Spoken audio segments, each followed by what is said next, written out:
What if I told you that the famous psychologist Carl Jung discovered something so revolutionary about relationships that it could completely transform how you understand attraction, compatibility, and love itself?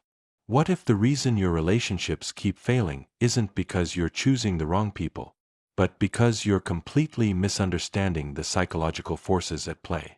Today, we're diving deep into Carl Jung's mind-blowing theories about male-female relationships, theories that were so ahead of their time that modern psychology is still catching up. By the end of this video, you'll understand why some couples have that magnetic, almost mystical connection while others struggle endlessly, and more importantly, you'll learn how to use Jung's insights to revolutionize your own love life. But first, let me blow your mind with this. Jung believed that every man carries a hidden feminine side called the Anima, and every woman carries a hidden masculine side called the Animus. These invisible psychological forces don't just influence who we're attracted to. They literally control our relationship patterns, our conflicts, and our deepest emotional connections. And here's the kicker. Most people are completely unconscious of these forces, which is why they keep making the same relationship mistakes over and over again. The hidden psychology behind every relationship drama. Let's start with something that will immediately make sense of your past relationships. Have you ever noticed how you can be absolutely perfect for someone on paper? Same interests, same values, same life goals, but something just feels off? Or maybe you've experienced that intense, almost supernatural attraction to someone who seemed completely wrong for you? Jung would say this is your anima or animus at work. Here's what's happening. Your anima or animus is like a psychological blueprint of your ideal partner, but it's not based on logic or compatibility checklists. It's formed by a complex mixture of your opposite-sex parent, cultural influences, personal experiences, and what Jung called the collective unconscious, basically, ancient archetypal patterns that all humans share. Think about it this way. If you're a man, your anima is constantly scanning for women who match this unconscious template. When you meet someone who triggers your anima, you experience that love at first sight feeling, that sense of destiny, that feeling like you've known this person forever. But here's the plot twist. Your anima isn't necessarily looking for someone who's actually good for you. It's looking for someone who represents your undeveloped feminine potential. This is why so many people fall for partners who are completely wrong for them logically but feel absolutely right emotionally. Your anima or animus is trying to complete you psychologically, not practically. The 4 stages of anima development. Which stage are you in? Jung discovered that the anima develops through 4 distinct stages, and understanding which stage you're in can completely transform your relationship patterns. This is where it gets really interesting, because most people get stuck in the early stages and wonder why their relationships keep failing. Stage 1 is what Jung called Eve, the purely biological, instinctual attraction. Men in this stage are primarily attracted to women based on physical appearance and sexual availability. It's raw, primal attraction with no deeper psychological connection. If you're constantly swiping right based on looks alone, you're operating from stage 1 anima development. Stage 2 is Helen, the romantic, idealized woman. This is where men start projecting romantic fantasies onto their partners. They're looking for their dream girl, their muse, their inspiration.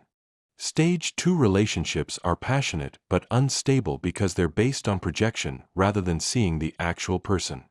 If your relationships start intensely but crash and burn when reality sets in, you might be stuck in stage 2.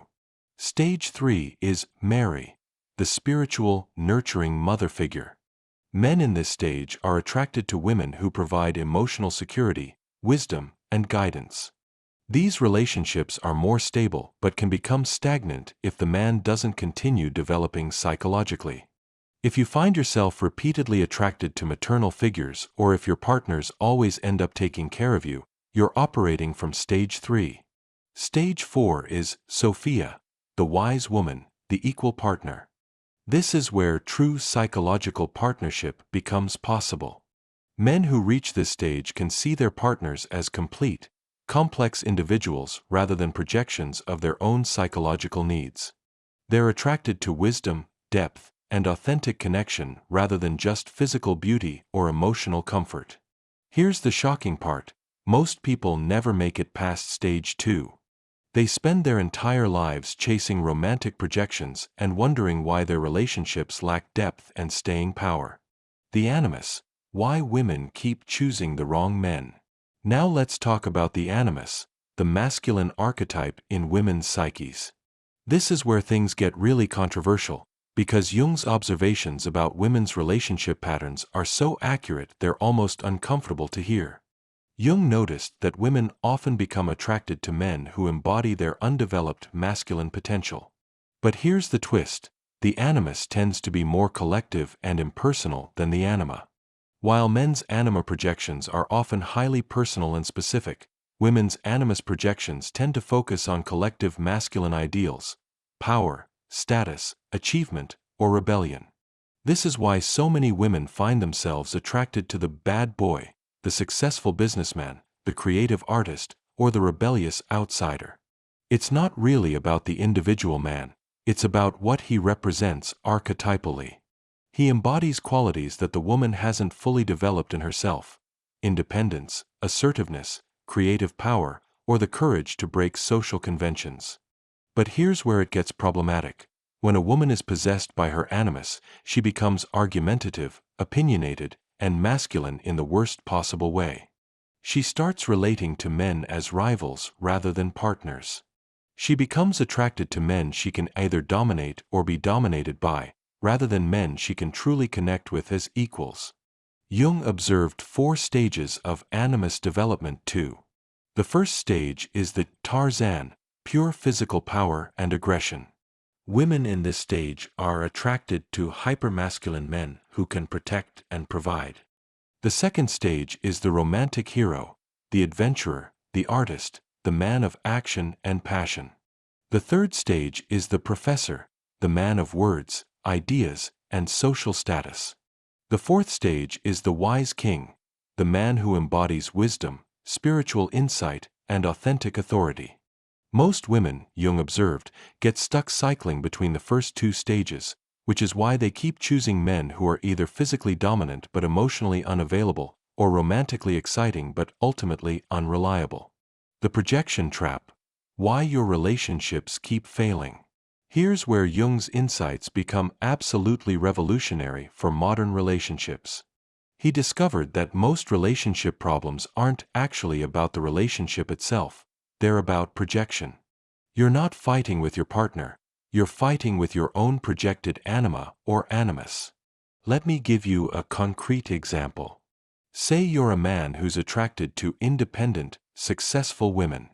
You meet someone who seems perfect. She's got her own career, her own opinions, her own life. But 6 months into the relationship, you start feeling threatened by her success. You become possessive, demanding, critical of her ambitions.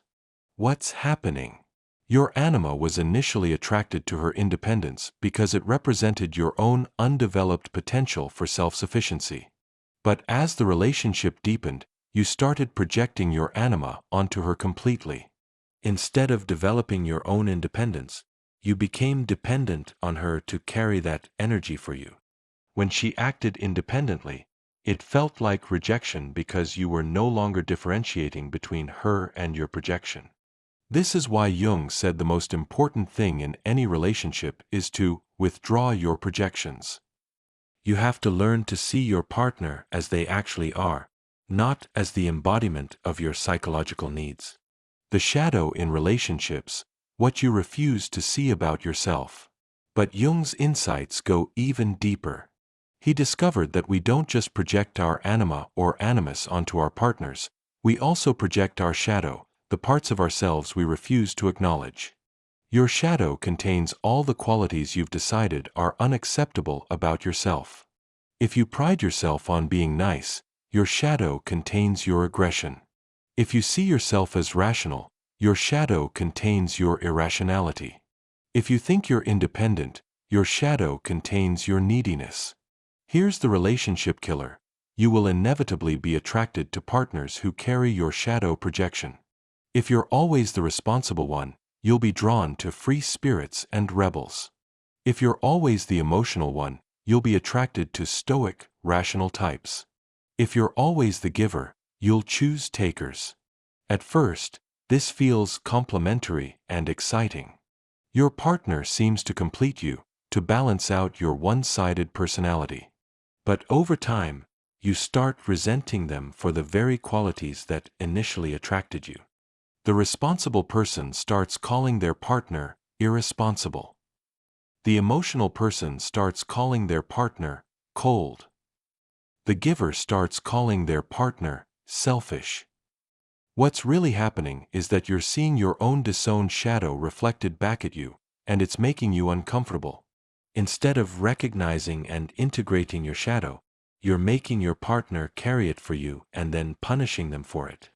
The individuation process, the secret to lasting love. This brings us to Jung's most revolutionary insight about relationships. The purpose of intimate relationships isn't just companionship or even love, it's individuation. Relationships are meant to make you conscious of your unconscious patterns and help you become a more complete, integrated person. Jung believed that healthy relationships require both partners to be on what he called the individuation journey, the process of becoming conscious of and integrating your anima or animus, your shadow, and your authentic self. Here's what this looks like practically. Instead of expecting your partner to fulfill your psychological needs, you take responsibility for developing the qualities you've been projecting onto them. If you're always attracted to confident people, you work on developing your own confidence. If you're drawn to creative types, you explore your own creativity. If you're attracted to nurturing people, you learn to nurture yourself. This might sound like it would make relationships less necessary, but Jung discovered the opposite. When you stop using your partner to complete you psychologically, you can finally see them as they truly are. You can appreciate their unique qualities without needing them to be something they're not. You can love them for who they are, not for how they make you feel about yourself. The Konyangsho, the sacred marriage. Jung had a term for what happens when two individuated people come together in relationship, the Konyangsho, or sacred marriage.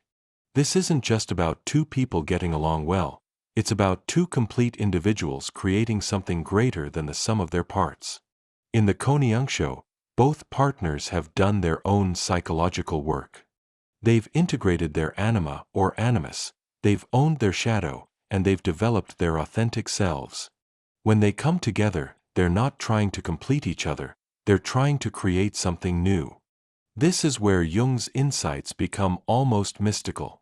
He believed that the Konyangsho represented the union of opposites not just psychologically, but spiritually. The masculine and feminine principles come together to create wholeness, not just in the individuals but in the relationship itself. Modern couples who achieve this kind of relationship report something that sounds almost too good to be true. They maintain their individual identities while also experiencing deep unity. They can be separate and together simultaneously. They can disagree without disconnecting. They can support each other's growth without losing themselves. Red flags that you're still projecting. So how do you know if you're still caught in projection rather than genuine love? Jung identified several warning signs that are incredibly relevant for modern relationships. First, if you find yourself constantly trying to change your partner, you're probably relating to a projection rather than the actual person. When you love someone for who they are, you don't need them to be different. Second, if your attraction is based primarily on how your partner makes you feel about yourself rather than who they are as an individual, that's projection. Genuine love appreciates the other person's unique qualities, not just their effect on you. Third, if you find yourself having the same arguments over and over again, you're probably fighting about projections rather than real issues. When you withdraw your projections, many relationship conflicts simply dissolve. Fourth, if you feel like you can't be yourself around your partner, or if you're constantly walking on eggshells, you're probably relating to each other's complexes rather than authentic selves. Fifth, if you feel like your partner completes you or you can't imagine living without them, that's codependence, not love. Healthy love enhances your wholeness rather than filling your emptiness. The modern challenge: dating in the age of projection. Jung's insights are more relevant now than ever because modern dating culture is basically designed to reinforce projection. Dating apps reduce people to images and brief descriptions, encouraging us to project our fantasies onto strangers. Social media creates curated personas that invite projection rather than authentic connection. The speed of modern dating means we often commit to relationships before we've had time to see past our initial projections. We swipe right on our Anima or Animus image, have intense early chemistry based on projection, and then crash and burn when reality sets in. But here's the opportunity. If you understand Jung's insights about projection and individuation, you have a massive advantage in modern dating. While everyone else is chasing projections, you can be looking for genuine compatibility and authentic connection. Practical steps for Jungian relationships. So how do you actually apply Jung's insights to your own love life? Here are some practical steps that can transform your relationship patterns. First, do your own psychological work before trying to find a partner. Explore your anima or animus through therapy, journaling, or active imagination. What qualities are you constantly seeking in partners? How can you develop those qualities in yourself? Second, learn to recognize your shadow projections. What qualities in your past partners have you found most attractive initially but most annoying later? Those are probably shadow projections you need to own and integrate. Third, practice seeing your current or potential partners as separate individuals rather than projections of your psychological needs. This means being curious about their inner world, their dreams, their fears, their authentic self that exists independently of your relationship. Fourth, work on becoming whole and complete as an individual. This doesn't mean you don't need relationships. It means you choose relationships from a place of wholeness rather than emptiness. Fifth, look for partners who are also on their own individuation journey. You want someone who's interested in psychological growth, who takes responsibility for their own projections, and who can see you as a separate person rather than just a fulfillment of their needs. The transformation: what changes when you apply Jung's insights? When you start applying Jung's insights to your relationships, the changes can be dramatic and immediate. Instead of constantly feeling disappointed by your partners, you start appreciating their unique qualities. Instead of having the same fights over and over, you start addressing real issues that can actually be resolved. Your attraction patterns change too. Instead of being drawn to people who trigger your complexes, you start being attracted to people who inspire your growth. Instead of choosing partners who complete you, you choose partners who complement your wholeness. The quality of your relationships improves dramatically. You experience less drama, more authenticity, deeper intimacy, and greater satisfaction. You stop cycling through the same relationship patterns and start creating genuinely new experiences with each person you meet. But perhaps most importantly, you start using relationships for their highest purpose, becoming more conscious, more integrated, and more authentically yourself. Your relationships become a spiritual practice, a path to wholeness, and a way of contributing to the evolution of consciousness itself. The collective impact: how conscious relationships change the world. Jung believed that individual psychological work had collective implications. When two people create a conscious relationship based on genuine love rather than projection, they contribute to the healing of what he called the collective unconscious. Think about it. Most of the world's conflicts stem from projection. We see our shadow in other groups, other cultures, other belief systems. If we can learn to withdraw our projections in intimate relationships, we can learn to withdraw them in all our relationships. Conscious couples become models for what's possible between humans. They demonstrate that differences can be sources of fascination rather than conflict, that individuals can maintain their authenticity while also creating unity, and that love can be based on genuine appreciation rather than need and projection. Your next steps: beginning your own Jungian love journey. So where do you go from here? How do you start applying these insights to your own love life? First, commit to your own individuation process. Whether through therapy, meditation, journaling, or other forms of inner work, start becoming conscious of your unconscious patterns. Pay attention to your anima or animus, your shadow, and your authentic self. Second, start practicing conscious relating in all your relationships. With friends, family members, and potential partners, practice seeing them as separate individuals rather than projections of your needs. Third, be patient with the process. Withdrawing projections and developing authentic relationships takes time. Don't expect to transform your relationship patterns overnight. Fourth, seek out resources and communities that support conscious relating. Read Jung's works, find therapists who understand depth psychology, and connect with others who are on similar journeys. Fifth, remember that this work is not just about finding better relationships, it's about becoming a more complete, conscious, and authentic human being. The relationships are just a beautiful side effect of your own psychological development. Carl Jung's insights about male-female relationships were revolutionary when he first discovered them, and they remain revolutionary today. In a world of superficial connections and projection-based relationships, the possibility of genuine intimacy and conscious love is more precious than ever. The path isn't easy, but it's worth it. When you commit to seeing your relationships as opportunities for growth rather than just sources of comfort, when you take responsibility for your own projections rather than blaming your partners, and when you choose love based on appreciation rather than need, you open up possibilities for connection that most people never experience.